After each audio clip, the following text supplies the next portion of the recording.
बात अखिलेश की उस महान आर्मी की जिसने सूबे की सियासत गर्म कर दी है।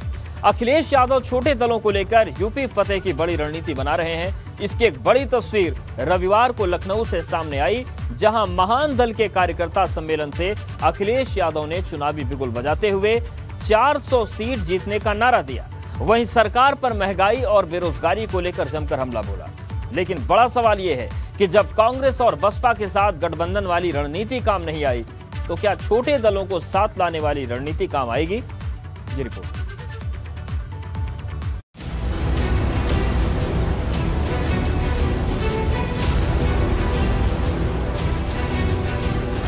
समाजवादी पार्टी का नया संदेश, छोटे दलों को साधकर यूपी फतेह करेंगे अखिलेश। सपा को महान दल का साथ, क्या 2022 में बनेगी बात? ये सवाल इस वक्त अखिलेश यादव से हर कोई पूछना चाहता है कि क्या यूपी जीतने का यही फॉर्मूला है? क्योंकि जिस तरीके से अखिलेश यादव सिर्फ छोटे दलों को साथ लेकर चल रहे हैं, उससे साफ है कि बड़े दलों के साथ गठबंधन के अनुभव से वो इतना तो सीख गए हैं कि किसी बड़े दल के साथ हाथ मिलाने से अच्छा है कि महान दल और रालोद जैसे छोटे दलों के साथ मिलकर चुनाव लड़ा जाए। जैसे दूध का जला छाछ भी फूंक फूंक कर पीता है, ठीक वैसे अखिलेश यादव भूतकाल में की गई गलतियों से सबक लेते हुए गठबंधन की पॉलिटिक्स का एक नया एक्सपेरिमेंट कर रहे हैं। और रविवार को आई ये तस्वीर इसी बात की गवाह है, क्योंकि महान दल से सपा का गठबंधन तो बहुत पहले हो चुका है, लेकिन महान दल के कार्यकर्ता सम्मेलन में शामिल होकर अखिलेश ने साफ कर दिया कि हर सुख दुख में वो बराबर के साथी हैं। महान दल के राष्ट्रीय अध्यक्ष केशव देव मौर्य जी को बहुत बहुत बधाई देना चाहता हूं और उनके साथी, उनके सहयोगी, उनके समर्थक बहुत स्वागत करता हूं, बहुत बहुत बधाई देता हूं। जो नारा दिया था महान दल ने ठाना है, और मुझे भरोसा है आप सब जिन लोगों ने ये नारा दिया है कि आने वाले समय में आपका सहयोग और समर्थन इसी तरह मिलेगा, तो समाजवादी पार्टी और आपकी मिलकर के सबसे बहुमत की सरकार बनेगी। अखिलेश यादव ने जहां 400 सीट जीतने का नारा दिया, वहीं महंगाई से लेकर बेरोजगारी और विकास के मुद्दे से लेकर किसानों की दोगुनी आय को लेकर सत्ता पक्ष पर जमकर हमला भी बोला। अभी तक तो हम 350 बोलते थे सीट, 350 सीटें बोल रहा था मैं, लेकिन जैसे ही हमारा और आपका कार्यक्रम तय हो गया, मैं 350 नहीं और लोगों से बातचीत हो गई, हमने 400 का फासला तय करा दिया। और याद कीजिए देश के मंत्री ने क्या कहा था, जब सरसों का तेल महंगा हो गया तो कहा कि इसमें मिलावट नहीं है, इसलिए सरसों का तेल ज्यादा महंगा है। सोचो आप, ये भारतीय जनता पार्टी के लोग सस्ता कैसे करेंगे? मिलावट करके सस्ता करना चाहते हैं। याद कीजिए, होगा उनका स्टेटमेंट कहीं ना कहीं। और आज सरसों का तेल कितना महंगा हो गया। सरसों पैदा करते हम और आप, और तेल जब खरीदने जाओगे तो बताओ कितना महंगा हो गया आपको। आप उठाइए भारतीय जनता पार्टी का संकल्प पत्र, सबसे पहला लिखा है कि हम किसानों की आय दोगुनी कर देंगे। बताओ किसान भाइयों, हम और आप सब किसान हैं, सबकी खेती बाड़ी है, कुछ न कुछ पैदा करते हैं। बताओ किस फसल की आपको कीमत दुगनी मिली है? किस पैदावार का आपको दुगना लाभ मिल गया? न गेहूं का मिला, न धान का, न गन्ने का, न आलू का। इन तमाम हमलों के बीच अखिलेश यादव ने एक बड़ा हमला जातिगत जनगणना को लेकर भी किया। अखिलेश ने कांग्रेस और भाजपा दोनों पर तंज कसते हुए कहा कि दिल्ली वाली सरकार भले जनगणना न कराए, लेकिन उनकी सरकार बनेगी तो वो जनगणना जरूर कराएंगे। ये समाजवादी पार्टी और हमारी आपकी मांग है। पहले कांग्रेस ने जनगणना नहीं की, हजारों करोड़ रुपए खर्च हो गए, सब गिनती हो गई, लेकिन आगे तक आंकड़े बाहर नहीं आए। जनगणना फिर होने जा रही है। भारतीय जनता पार्टी कभी जनगणना नहीं करेगी, क्योंकि वो जानते हैं आबादी में कौन ज्यादा है, आबादी में किसकी संख्या भारी है, इसलिए कभी जनगणना नहीं करेंगे। लेकिन हम अपने सभी लोगों को भरोसा दिलाते हैं, उत्तर प्रदेश की सरकार बनेगी तो सबसे पहला काम अगर कोई होगा सरकार का तो जनगणना अगर वो दिल्ली वाले नहीं करेंगे तो उत्तर प्रदेश की सरकार अपने आप समाजवादी करके दिखा देंगे। एक तरह से अखिलेश ने महान दल के कार्यकर्ता सम्मेलन से अपना चुनावी एजेंडा साफ कर दिया है कि वो छोटे दलों को साथ लेकर 2012 का इतिहास फिर से दोहराना चाहते हैं। पर इतिहास खुद को दोहराता है या नहीं, ये बड़ा सवाल है। लेकिन एक बात साफ है कि साइकिल यात्रा के बाद से अखिलेश फुल फॉर्म में नजर आ रहे हैं। अब उनकी ये लय 2022 के विधानसभा चुनाव तक बरकरार रहेगी या नहीं, ये देखना है। अनुभव शुक्ला के साथ bureau report, ABP Ganga.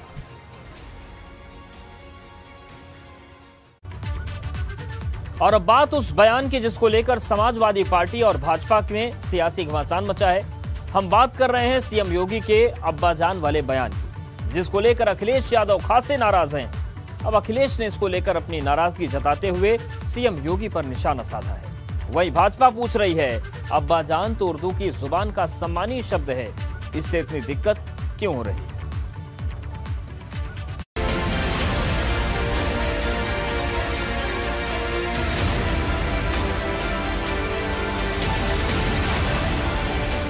UP की सियासी लड़ाई अब्बाजान पर आई। समाजवादी पार्टी के बादशाह को अब्बास शब्द से नफरत क्यों? सीएम योगी पर अखिलेश का निशाना, मुद्दों की राजनीति में परिवार पर मत जाना। हमारा आपका मुद्दों पर झगड़ा हो सकता है, लेकिन अगर हमारे पिताजी के लिए कुछ कह रहे हो तो तैयार रहना, अपने आपके पिताजी के लिए भी मैं कुछ कह दूंगा। यूपी में चुनाव भले ही 6 महीने बाद हो, लेकिन सियासी पारा अभी से चढ़ा हुआ है। अखिलेश यादव सीएम योगी के अब्बाजान वाले बयान को लेकर एकदम फायर मोड में है।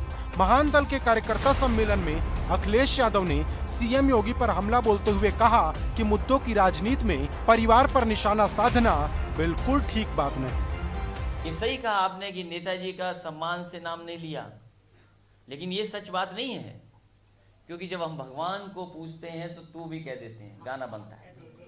तो जो इन्होंने जो गाना बनाया था तो उसमें सम्मान की जरूरत नहीं थी, गाना ही सम्मान था। उनका भाव और गाने के शब्द ही सम्मान के थे। लेकिन ये अलग बात है, तो सोचो हमारे मुख्यमंत्री जी की भाषा क्या है, अभी नेताजी के बारे में क्या कहा उन्होंने। हम लोग नहीं उस झगड़े में फंसे।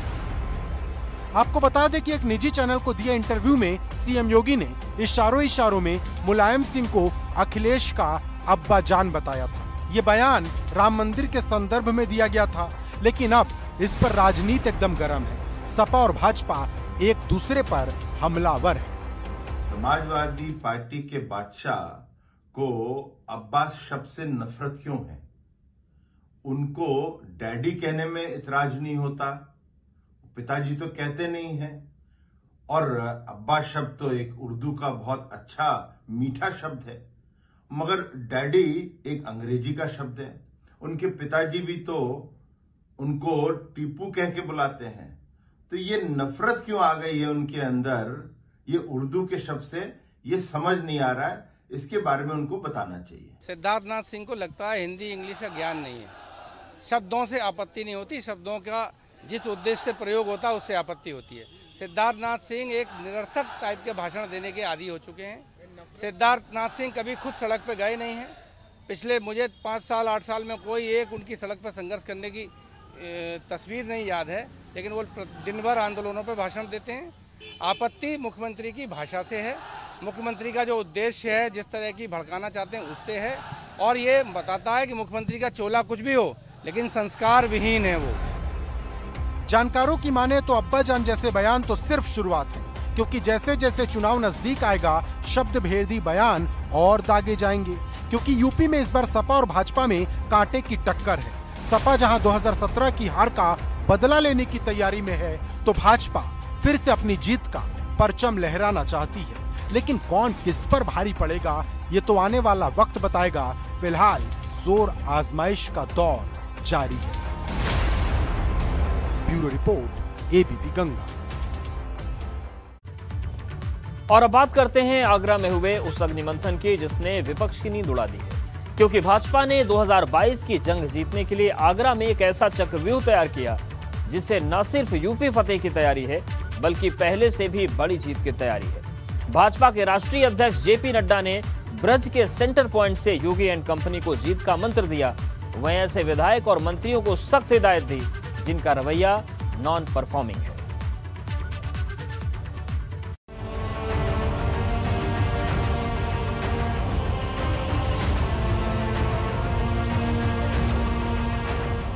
ये तस्वीरें भाजपा के ब्रज मंथन की हैं।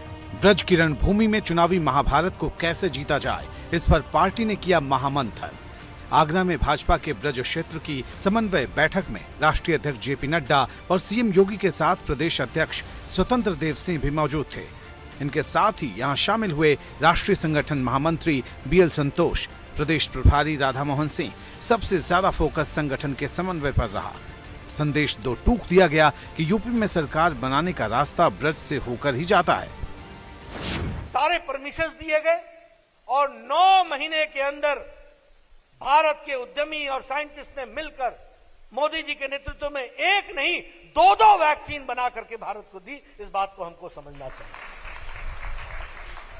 लेकिन मुझे दुख के साथ कहना पड़ता है कि हमारा विपक्ष कितना छोटा साबित हुआ, कितना हल्का साबित हुआ। ब्रज क्षेत्र के 12 जिले में कुल 65 विधानसभा सीटें आती हैं। 2017 में इनमें से 56 सीटों पर भाजपा ने जीत दर्ज की थी। भाजपा दोबारा इसी क्लीन स्वीप के इरादे से ब्रज में संगठन की कमान कस रही है। पॉजिटिविटी आज हमारी प्रतिदिन की है 0.001%, यानी दुनिया में न्यूनतम WHO ने भी जो माना है कि 5% से कम की पॉजिटिविटी रेट को हम सेफ मान सकते हैं, लेकिन हम तो उससे भी न्यूनतम स्तर पर पहुंच चुके हैं। 0.001% पर हम लोग वर्तमान में हैं। कोरोना पूरी तरह नियंत्रण में है। इस खास मंथन में भाजपा के ब्रज क्षेत्र के अध्यक्ष रजनीकांत माहेश्वरी सहित राज्य के संगठन के करीब 70 से अधिक अधिकारी मौजूद थे। पार्टी नेताओं ने यहां बार बार दोहराया कि भाजपा की पहचान ही संगठन से है। याद करिए मार्च 2020 में इटली से आए हुए व्यापारियों के साथ जब आगरा में कोरोना का पहला केस आया था, तब आगरा में भी और उत्तर प्रदेश में भी टेस्टिंग की एक भी लैब नहीं थी। आप सबके आशीर्वाद से उत्तर प्रदेश 4 लाख टेस्ट प्रतिदिन करने की क्षमता विकसित कर चुका है। 4 लाख टेस्ट प्रतिदिन। 3.5 घंटे तक चली इस बैठक में सीएम योगी ने विपक्षी दलों पर जमकर हमला बोला। उन्होंने सरकार की उपलब्धियां गिनाते हुए कहा कि जब विरोधी दलों के लोग घरों में सो रहे थे तब सरकार ने अभूतपूर्व काम किए। उन्होंने कार्यकर्ताओं से सरकार की उपलब्धियों को ब्रज क्षेत्र के कोने कोने में पहुंचाने को कहा।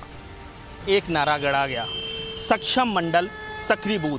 भारतीय जनता पार्टी इस बात को बहुत अच्छे से जानती है कि अगर बूथ मजबूत होगा तभी एक बार फिर से करिश्मा दोहराया जाएगा और 2017 से बड़ी जीत होगी। और यही वजह है कि जेपी नड्डा ने इसी बात पर फोकस किया कि एक तरफ हमें मंडलों को सक्रिय करना है, वहीं बूथ को सक्षम बनाना है। इसके साथ ही उन्होंने बड़े नेताओं से अपील की कि बूथ लेवल पर जाकर आप लगातार रात्रि प्रवास करें, समन्वय स्थापित करें।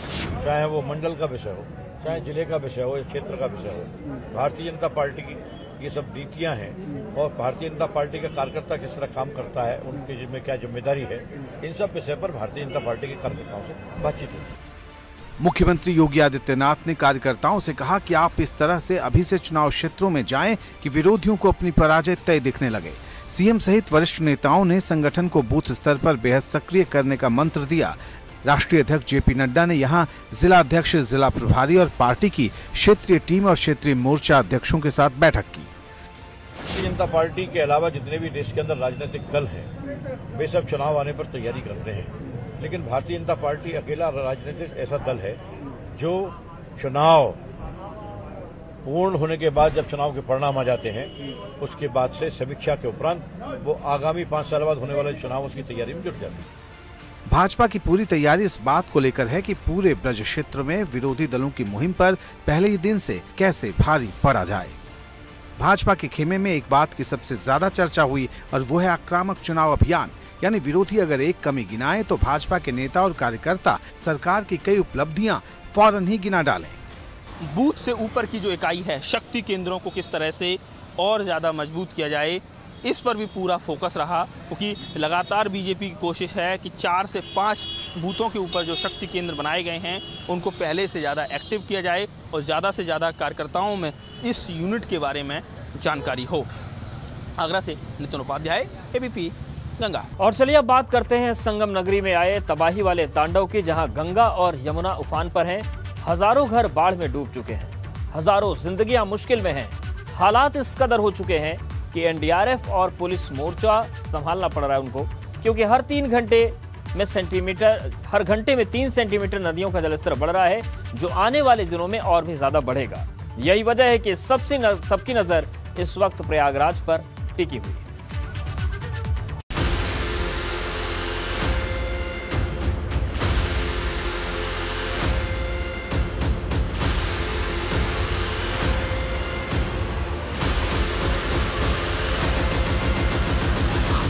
प्रयागराज में गंगा यमुना का तूफानी ट्रेलर।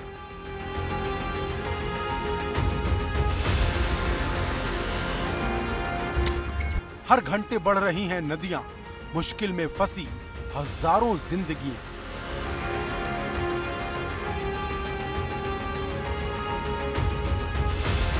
बाढ़ ने मचाया तबाही का तांडव। ग्राउंड जीरो पर एनडीआरएफ ने संभाला मोर्चा।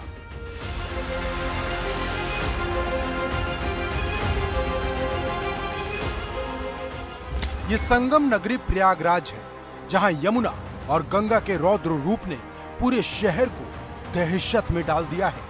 दोनों ही नदियां खतरे के निशान को पार कर गई हैं और हर घंटे नदियों का जलस्तर और ज्यादा बढ़ता जा रहा है। अब तक बाढ़ से हजारों लोग प्रभावित हो चुके, सैकड़ों घर पानी में डूब गए, जबकि हजारों लोग सुरक्षित स्थानों पर शरण लेने के लिए मजबूर हैं। मुश्किल हालात को देख प्रशासन ने मोर्चा संभाल लिया। खुद एनडीआरएफ और एसडीआरएफ की टीमें ग्राउंड जीरो पर उतर आई हैं।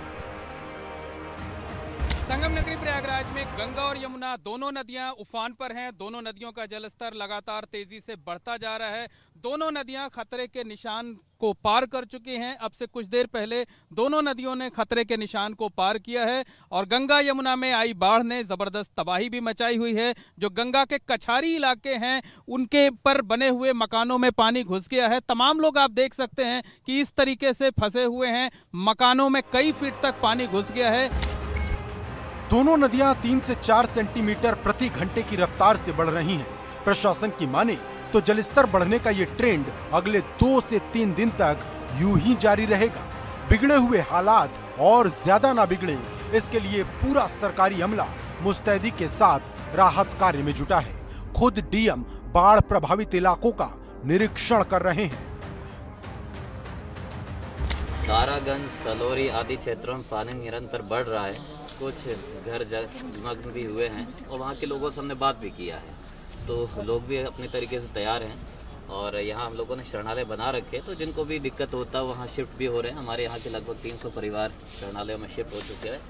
बोट्स काफ़ी संख्या में लगी हैं जो पेट्रोल भी कर रही है और लोगों को किस तरह की कोई ज़रूरत है तो उसको पूरा भी कर रही है। तस्वीरों में आप देख सकते हैं कि बाढ़ ने कैसे पूरे शहर की सूरत बिगाड़ दी है। सड़कें नदियों में बदल गई हैं, जबकि घरों में पानी घुस गया है। आलम यह है कि सड़क पर नाव चल रही है। संगम नगरी प्रयागराज में आई बाढ़ में हजारों लोग फंसे हुए हैं। तमाम रास्तों पर पानी भर गया है। लोग अपने घरों की पहली मंजिल पर रुके हुए हैं। लोगों को रेस्क्यू करके बाहर निकाला जा रहा है और इसी तरीके से रेस्क्यू किया जा रहा है। आप सामने देख सकते हैं कि एक नाव पर तमाम स्टूडेंट्स हैं, घर की गृहस्थी है, पूरा एक परिवार जो है वो बैठा हुआ है, किसी मकान में फंसा हुआ था। इनको यहाँ से निकाल करके ले जाया जा रहा है। प्रयागराज की ये बाढ़ लोगों की आस्था पर भी भारी पड़ रही। सावन के महीने में कई मंदिर बाढ़ के पानी से डूब गए। तारागंज इलाके में प्राचीन दशाश्वमेध मंदिर और उसके बगल वाले गणेश मंदिर की पहली मंजिल पूरी तरह से पानी में समा गई है। संगम नगरी प्रयागराज में आई बाढ़ ने लोगों की आस्था को भी प्रभावित किया है। संगम जाने वाले ज्यादातर रास्ते बाढ़ के पानी में डूबे हुए हैं। संगम पर लेटे हुए हनुमान जी का जो मंदिर है वो कई दिन पहले ही बाढ़ के पानी में डूब गया था। इसके साथ साथ इस वक्त हम मौजूद हैं प्रयागराज के दारागंज इलाके में, और दारागंज इलाके में ये दशाश्वमेध मंदिर है। बहुत प्राचीन मान्यता का ये मंदिर है और इसके ठीक बगल में आदि गणेश का मंदिर है। वो जो ऊपर आप गुंबद देख रहे हैं वो आदि गणेश का मंदिर है, और हमारे ठीक सामने ये आप देख सकते हैं कि दशाश्वमेध मंदिर है जिसकी पूरी एक मंजिल जो है वो डूब गई है। इस मुश्किल वक्त में एनडीआरएफ की टीम किसी देवदूत से कम नहीं है, जो लगातार लोगों की हिम्मत बांध रही, लोग पैनिक ना हो इसके लिए लगातार अपील की जा रही है। अब तक एनडीआरएफ की टीम हजारों लोगों को सुरक्षित स्थानों तक पहुंचा चुकी है। गंगा और यमुना दोनों नदियां खतरे के निशान को पार कर चुकी हैं। हजारों घरों में बाढ़ का पानी घुस चुका हुआ है, और इस वक्त हम मौजूद हैं बघाड़ा और सलोरी इलाके में। आप देख सकते हैं कि सैकड़ों की संख्या में जो मकान हैं वो डूब गए हैं। निचली की मंजिल जो है वो पूरा बाढ़ के पानी में समा चुका है। ये सड़कें हैं, जो गलियां हैं, इनमें पानी पूरी तरह से भर चुका है। लोग काफी परेशान हैं। ऐसे में जो एसडीआरएफ की टीम है वो लगातार लोगों की मदद कर रही है, रेस्क्यू अभियान चला रही है, और इसी तरीके से लाउड हेलर के जरिए अनाउंस किया जा रहा है, लोगों से अपील की जा रही है कि जो लोग मकानों में फंसे हुए हैं वो यहां पर जो है एसडीआरएफ की टीम को कॉल करें। लेकिन बड़ा सवाल यह है कि इस मुश्किल का अंत कब होगा, क्योंकि इंसान तो इंसान, भगवान भी इससे अछूते नहीं। मौसम विभाग की माने तो आने वाले दिनों में और बारिश होगी, मतलब और ज्यादा नदियों का जलस्तर बढ़ेगा, और जितना ज्यादा बढ़ेगा परेशानी, तबाही उतनी ही ज्यादा आएगी। प्रयागराज से मोहम्मद मोइन, एबीपी गंगा।